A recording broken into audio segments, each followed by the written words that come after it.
penny pinchers rejoice. The electric bike in the shop for review today is the Likebike Lander, and it only costs 749 freedoms. It's available in 3 different colors, including the green that I've got here today. It has a 720 watt peak hub motor, fat tires, disc brakes, suspension, and a quoted top speed of 25 miles an hour. We'll see about that when we take it outside for a spin and test out all of these. And while I top up the 13 amp hour battery with the supplied 2 amp charger, let's take a quick look at exactly what the Likebike Lander comes with. Starting out back, the tires are 26 by 4 inch wide and they've got a pretty beefy tread. The tires have a reflective ring around them. This is going to make you easier to see when car headlights are bouncing off of it. For the drivetrain, you get a Shimano tourney derailleur. It's 7-speed and it's protected by a cage. Pretty typical Shimano 7-speed cassette. And you get a medium-sized chainring up front, generic cranks, and some plastic pedals.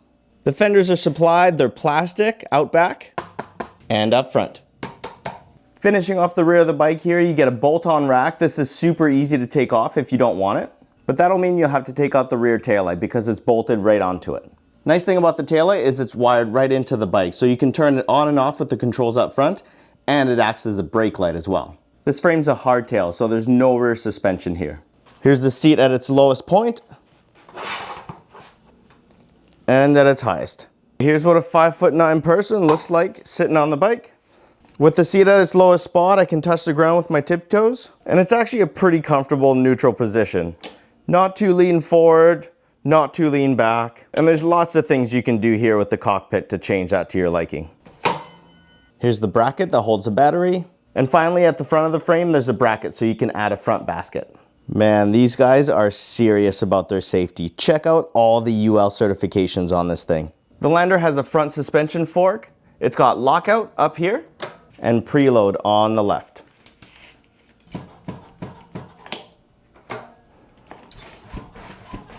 Here's what the front headlight looks like. We'll turn it on in just a sec, but first, let's take a look at the controls up top. The stem's got a medium length to land with most people. If you did want to shorten it up though, you could get a shorter stem on Amazon.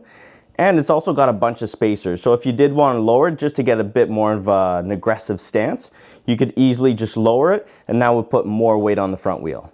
The handlebars are mountain bike style. They've got a little bit of a rise in the middle, and they're kind of medium width. Not super narrow, not super wide. The Lander has cable actuated disc brakes. Here's what the levers look like. There's no branding on them, pretty generic. On the right hand side, you get some rubber grips, quarter twist throttle, and your 7-speed Shimano shifter. And on the left, same thick rubber grip, no lock on here. You get a remote for the horn and the lights.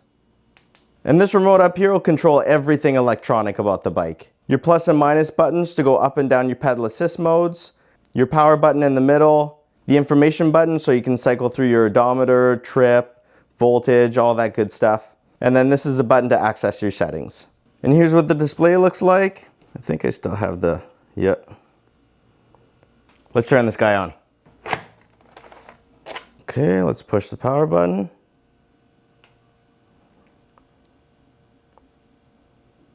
Nice color contrasty screen. So let's have a look. Up top, you get your battery bars, how much is left in the battery. You've got your speed front and center. You've got the pedal assist mode the bike is in right here. 0, 1 through 5. And then pushing the information button, you can cycle through your trip, odometer, max speed, and average speed. And it's also got an amperage mode. I think this is gonna be how much power the bike is actually currently drawing from the battery. We'll see about that when we take it outside for a spin. Okay, let's take a look at what the headlight looks like. There you go, on and off. It's pretty bright. I mean, it'll do the trick. It's not that wide and it's pretty soft. So you could easily add another light to supplement it, but this will do the trick to get you home if you lose the sunlight. And backing up the camera here, here's what the taillight looks like off, on, and when I hold the brake, you get a flashing light. So everybody behind you is going to know that you're stopping. No turn signals on this bike, just an on-off and flashing brake light. When the light is off though, you do still get some brake lights. Nice.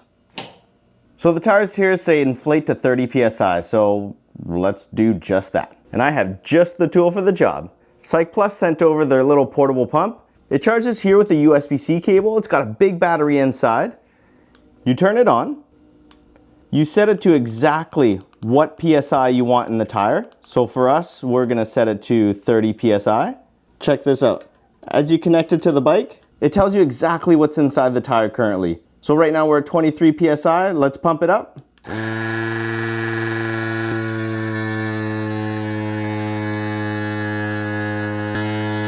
There you go. And just like that, we've got the perfect PSI in our tires. This is really nice. No sweaty t-shirt, and for these big tires, this saves a lot of manual labor. These are super easy to keep around. You can put it in your backpack or on a bag on your bike. If you guys are interested in checking them out, there's a link in the description. Let's see how fast we can get it going with nobody standing on it. Let's go up to pedal assist 5, throttle only.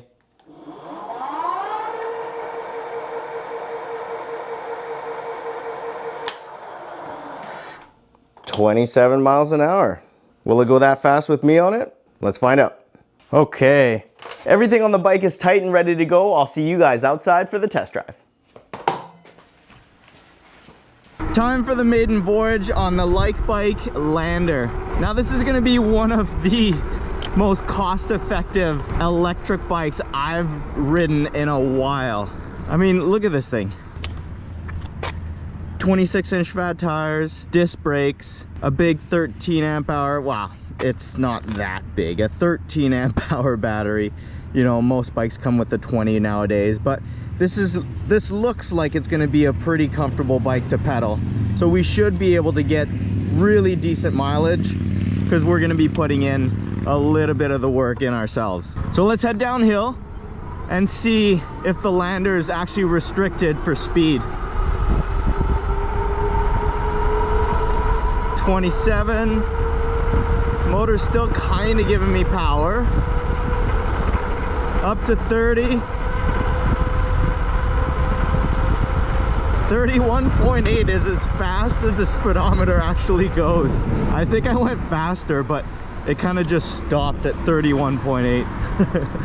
Time for the hill climb. There's the fire hydrant. I've got a 15% hill up ahead of me. Let's go throttle only. I've got it in pedal assist 5 right now. With the gear I'm wearing, I weigh about 190 pounds for reference. So this is a 48 volt bike. I'm not expecting a whole lot of acceleration or torque up the hill. I got up to about 15 miles an hour if the speedometer is accurate. We're gonna test it a little later on here. Oh my. Uh-oh. 6 miles an hour. Slower. Yikes. Okay. I'm gonna end up pedaling a little bit on this hill climb. Wow. Well, if you pedal, the bike goes uphill. But throttle only, and I'm not even that big of a person, you know. This bike is not a hill climber. Let's just put it at that. So guys, as always, today I'm gonna do my best to show you about the bike and not really tell you about the bike. There's a couple of things I'm gonna have to speak on where, you know, how the bike feels, if it's comfortable or not. But that's all gonna be subjective, right? I'm gonna do my best to show you the test that you can actually see. You can see how fast it goes. You could see how it just could not climb a hill. And that's not even that steep of a hill. So the first test, we're really not off to a good start. But you gotta keep in mind, this bike's 750 bucks, right? It's kinda what you get. Time for the acceleration test. There's my light pole, and if I can get up to 28 miles an hour before that first driveway there, it's a fast bike with some decent acceleration. And if I can't, well, 3, 2, 1, go. I've got it in pedal assist 5, which is as fast as it'll go. 9, 10, 12, 13, 14, 15, 16. Yeah. Got up to about 16 miles an hour before the driveway. This just seems like a bike with performance from 2-3 years ago, right? Just like that, we're on Test Drive Island, and what a beautiful day. Okay, let's get set up for the top speed run.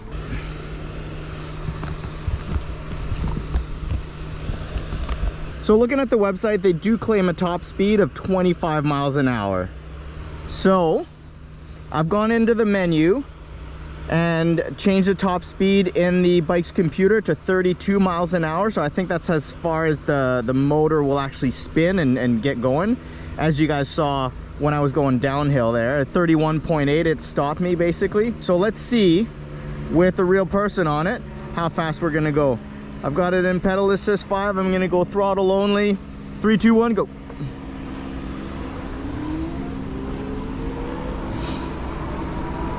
You know, 48 volt bikes don't get off to a really quick start. If you're a novice on an e-bike, that's definitely the way to start. Got 19 miles an hour. 22, 23.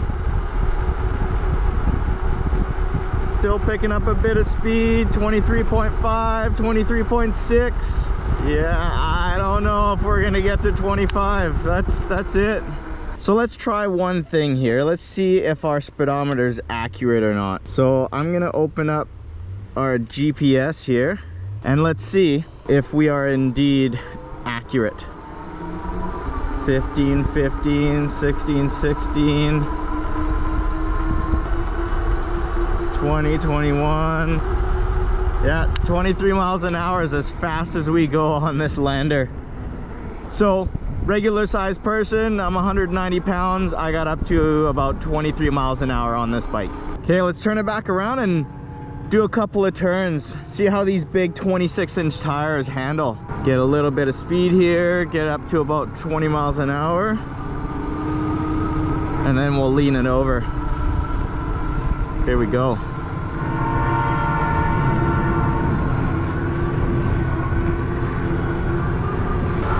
It feels very responsive. There's one thing I'm noticing about this Lander is that it's a shorter bike.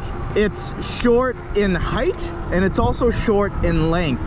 So it's very, very easy to maneuver. It's not long and you know, you have to do long carves. I can carve very tightly with a shorter wheelbase, right? So it's very upright and it's very short. And as far as stability goes, you guys already know these big, heavy 26-inch fat tires are super, super heavy. And when they get rolling, they have so much centrifugal force that the bike just stays upright. It's actually pretty weird to feel, but it's hard to lean the bike over. Okay, so if you buy a bike like this, right, a hardtail mountain bike with an adjustable seat, nice big off-road tires, more than likely you're gonna be wanting to pedal it, right? So let's see how she feels when we're turning the pedals. One thing we're gonna do is adjust the seat. I'm gonna go up about 6 inches or so, just so I can get a little bit more of a stretch on my legs. And maybe, just maybe, we can actually get this bike over 25 miles an hour like they said it would. So I'm gonna start in pedal assist 1. So it's giving me very little power, maybe about 8 miles an hour. Go pedal assist number 2. A little bit more, I'm about 11 miles an hour. Pedal assist 3. More power, I'm gonna drop a gear. 14 miles an hour. Pedal assist 4. There we go, more speed, should get us up to 20. No, about 18. Come on. There's pedal assist 5. I'm gonna drop some more gears. 24, 25. There we go. 26 miles an hour. So this is a bike that's really gonna reward you when you're actually putting in a bit of power yourself. You guys saw with the hill climb, had to put in some work. You guys saw with the acceleration here, had to put in some work. Top speed, you want to get over 25 miles an hour, again, gotta put in some work. But that's why people ride bicycles, right? Get a little bit of exercise, it's good for the body, good for the soul. I don't think there's anything better than that. Okay, here's how we're gonna set up the brake test. There's the pylon I want to stop at. It's about a 20-foot distance to the first one where I'm gonna slam on the brakes after getting up at least over 20 miles an hour. If I can get up to 20 miles an hour, slam the brakes with these cable actuated disc brakes and stop before that pylon, I'm gonna be happy. My expectation is if a bike can go a certain speed, right, and this one's been proven to go 25 miles an hour, it should have brakes that are strong enough and reliable enough to stop in a decent amount of time. And I feel like 20 feet is the bare minimum. Let's do this. I'm gonna turn around, get a good head start. Let's see how far I need to go to get up to about 20 miles an hour with this thing. Should be good here. So I'm looking for two things. I'm looking for the bike obviously to stop within the 20-foot distance, but I'm also gonna see if holding these brakes with all of my fingers, if I can actually lock up the rear wheel. I don't even know if I'm gonna be able to because it doesn't feel that grabby, but let's see how we go. 3, 2, 1, go. Okay, let's pedal, let's get some speed. 15 miles an hour, 20, 23 miles an hour, and stop. Oh, okay. We just made it. Barely made it. But I went well over 20 miles an hour. I went 23 miles an hour and we still got there. It did the job. It gripped the road and it stopped us at 20 feet. I can't be mad at that. Obviously, there's better brakes out there.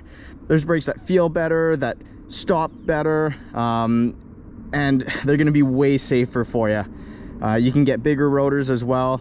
Definitely what I recommend for a bike like this, but for 750 bucks, this is actually a pretty decent start. And you guys heard, I was able to lock up the rear wheel, so can't judge a book by its cover, right?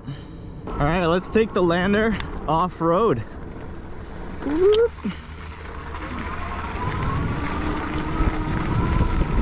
A lot of leaves on the ground, so I'm gonna take it easy because they can be pretty slippery. But you know what? I've got quite a bit of grip with these big tires.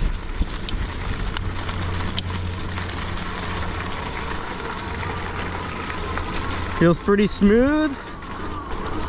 Suspension, it's not the best suspension fork out there, but it does its job, just eliminates a little bit of the bumps. It's actually a pretty smooth ride. And you guys already know with these big fat tire e-bikes, the tires themselves are suspension, right? You can just air them down. I've got them aired up pretty high right now at 25 PSI, but you can air them down to like 15 PSI and they become like their own little shock absorbers. It's great. And it gives you extra grip if you're riding wet trails or roots and rocks and things like that. A little bit more off-roading. Nice. I do have to say one thing with this bike. It does feel solid. There's nothing that rattles on the bike. Everything just feels like it's bomb-proof. So if that's the kind of bike you're looking for, like, look at this. Let's go through the grass. Nothing rattles. There's no sound at all. There's no clanking around. There's just nothing loose on the bike. It's absolutely as tight as can be. Guys, a quick range check. I've just hit the 3rd battery bar here. So out of 5, I'm down to 3. And I'm at 11.3 miles so far on this battery. So without really getting low and fully draining this battery, I can easily say that you'd get 20 miles of range with this bike, no problems. But you are gonna have to put in a bit of work yourself. So let's touch a little bit about bike and ride quality. First off, the contact points. They're smooth, they're grippy. The grips are not lock-on, so they do move if you hold on to them hard enough. They will move on you, but they work. The pedals are plastic. Again, they work. They're not the grippiest, but I don't think this is a bike you're going to be taking out into a lot of mud. The handlebars, they're not that wide. They're not super narrow. They've got a little bit of a rise on them, so they're comfortable. One thing I would do as a shorter rider, I like a little bit more laid back and you know, easy going ride. So I would get higher riser bars as well as a shorter stem, but that's just for me. As far as the bike frame goes, it's bomb proof. Nothing rattles on it. It's very, very well put together for 700 bucks. Man, hard to fault anything on this bike. The brakes, I would upgrade them myself. I'd spend 100 bucks and get hydraulic disc brakes off Amazon, but that's just me. I'm spoiled. I've gotten to ride so many good bikes over the years here, and you know, that's what I like. That's what I enjoy. And finally, the electronics. Well, it's not the most powerful bike. The bike has a small motor, a smallish battery. Most bikes are going 52 volt now. They've got a lot more acceleration, a lot more torque up the hills. This is a bike that's going to require you to pedal, put in your own power. So if that's a bike you're looking for, you're heading in the right direction. And for comfort, I mean, it's a shorter frame, so great for shorter people. It's got a decent suspension fork, a little bit of settings here, but you know, it's a $700 bike, so it's very, very basic. The tires are great. They're big, they're heavy, they're wide. They do exactly what big fat tires would. And finally, I do appreciate that the bike comes with everything you need. It's not like they're making you buy extra stuff. It comes with the fenders, it comes with the lights, everything's built in, everything's wired, everything's included. So I really like that, especially for a $700 bike. Come on. So $1 million question, who's the Likebike Lander really for? The first person it's for is for someone that's on a budget, obviously. To get this much bike for 700 bucks is a really good thing. Disc brakes, big fat tires, decent amount of range, and this is a bike that's gonna force you to pedal.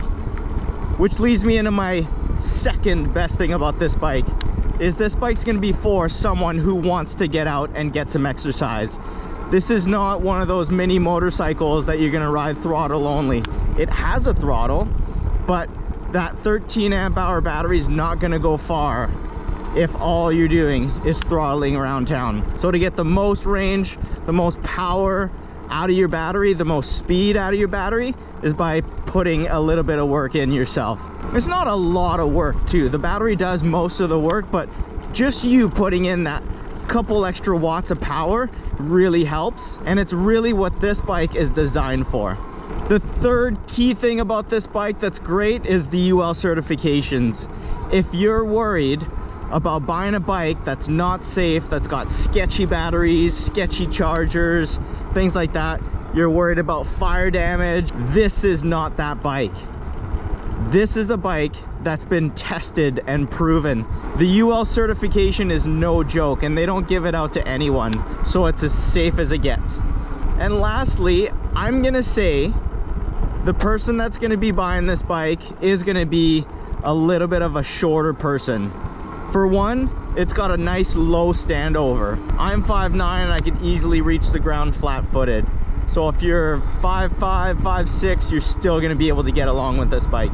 The other thing that's great about this bike is that it's not that long. It's actually pretty short as far as the wheelbase goes. So again, suits a shorter rider. And it does come with a big long stem, but you could easily just go on Amazon, pay 20 bucks and get a nice short stem, those little 35 millimeter long ones, and easily bring the bars nice and close. You can get riser bars so that you can get a nice sitting position. That's what I would personally do if I was to keep this bike. It can easily be fitted for a nice short person. A lot of e-bikes I've been riding lately, especially in the hardtail category, have been long, they've been tall, and there's really no way to make them fit for a shorter person. So if you fit any of those and you want to check the Likebike Lander out, the first link in the description will take you right to their website. And if Likebike's nice enough to give me a discount code to help you guys a little bit with the price, well, you know, it's 750 bucks, so it's already a pretty good price. But if we can sweeten the deal, we will. And if I can get one, the discount code will be right underneath that link, so don't forget to use it. And if the Likebike Lander is not the perfect bike for you, that's okay. Maybe the bike in this video will be more of what you're looking for. I'll see you guys over there.